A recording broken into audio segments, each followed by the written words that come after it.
Hello, everyone. Trump is angry with Zelensky because Zelensky refuses to surrender his country to a tyrant, while at the same time, violating the laws of said country, because as Zelensky had specified, it would be against Ukrainian laws, against Ukrainian constitution, for the government of Ukraine to single-handedly decide to hand over a chunk of the country where people live to someone else, let alone somebody who is bound to mistreat them. Now, Trump insists that Russia has the upper hand. And he's not the only one. There are other people who believe that. And there are people who believe that, as the victor, Russia has the right to set terms of surrender, basically. But first of all, I want to remind everybody something that was very well formulated by Adam Kinzinger, and that makes a lot of sense. And I like specifically how Adam said it, because he is a former military man, so he understands these things. He had postulated many times, imagine if the US went in somewhere, anywhere, and got stuck there for almost 4 years, had 1 million casualties, killed and wounded, lost a portion, 2/3 of its fleet, tank its economy, and basically made very little progress over the course of the last of those 4 years. Not to mention alienated a lot of other countries, landing in a state of political and economic isolation. Would you call this a victory? Would you call this the upper hand? No. You'd be protesting in the streets and urging the government to get the fuck out of wherever that is and stop wasting time and money. Speaking of money, this is in the National Security Journal. And they're talking about that very thing, about Russia's economy, things that don't get covered a lot. The problem is, now that a lot of the allies are starting to pay serious attention to Russia's shadow fleet, the trickle of money that has been coming from Russia's oil industry is not doing so great. It's starting to get slower and smaller. And I mentioned this before. Over the last 4 years, no other branch of Russian industry received anything to do anything. Because for a while, Putin was ranting and raving, demanding for Russian scientists to make breakthroughs and get Nobel Prizes. But how are they to do that if all of the money is spent on the war? So nothing is happening in their science. Nothing is happening in their industrial development. Nothing is happening in their education because of the war.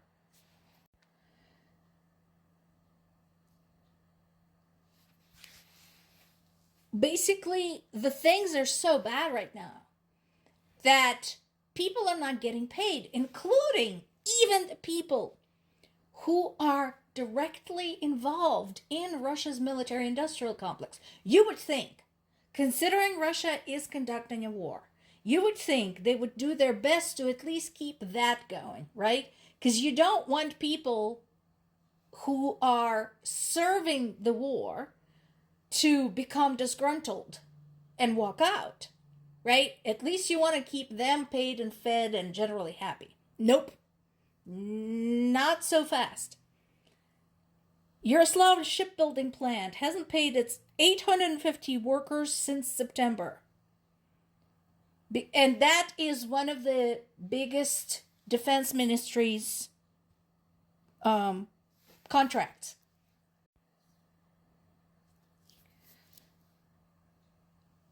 This is happening while the regional governments are funding the enlistment bonuses for those signing up to go to the war, but they're running out of money too, and this is not at the federal level.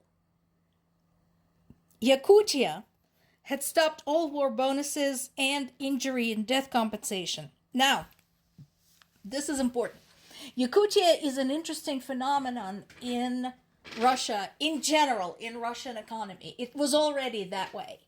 So, Yakutia is where Russian diamonds and rare metals come from. Theoretically, you would think, right? It should be like one of the wealthiest areas in Russia, despite the very harsh climate. No, it is one of the most impoverished, underdeveloped areas in Russia.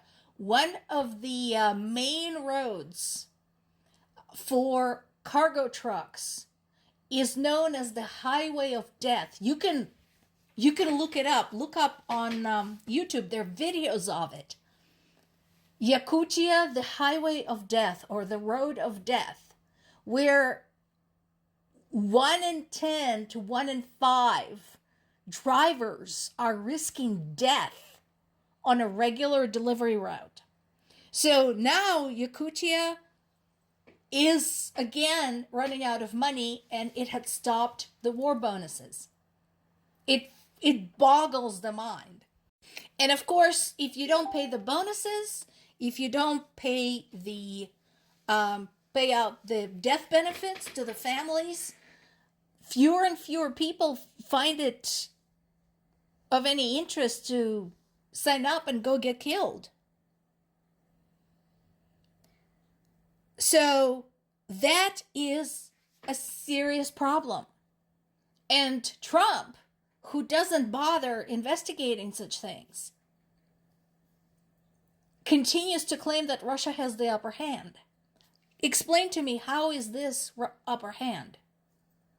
It is true that the number of Russian arms-producing enterprises had tripled during the war, went from 2,000 to approximately 6,000 today. But again, they all need to be funded. And what happens if, as with Yaroslavl shipbuilding plant, there is no money to pay them for months on end? What do they do with a contract that doesn't yield any revenue? And then, of course, there's things like this. Places where Russia just gets stuck. This is in the Donetsk region. I'm sure you have heard the name Kramatorsk many, many times. They still haven't taken it. They still haven't taken Kramatorsk.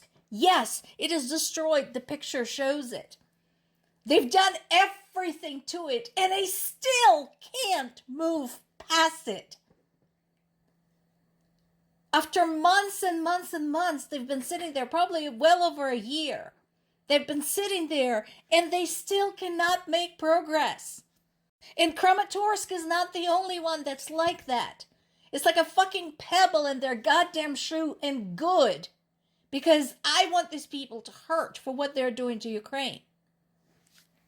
Meanwhile, despite being pounded into the ground, Ukraine is developing new weapons. The entire world is has been taking notes.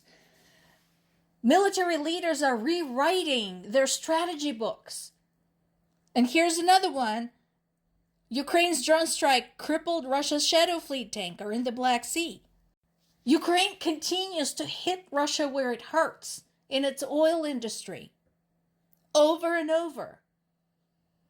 So once again, why are you trying to undermine Ukrainian efforts by saying that Russia has upper hand? You've seen all of this. Does that look like upper hand to you? More to come.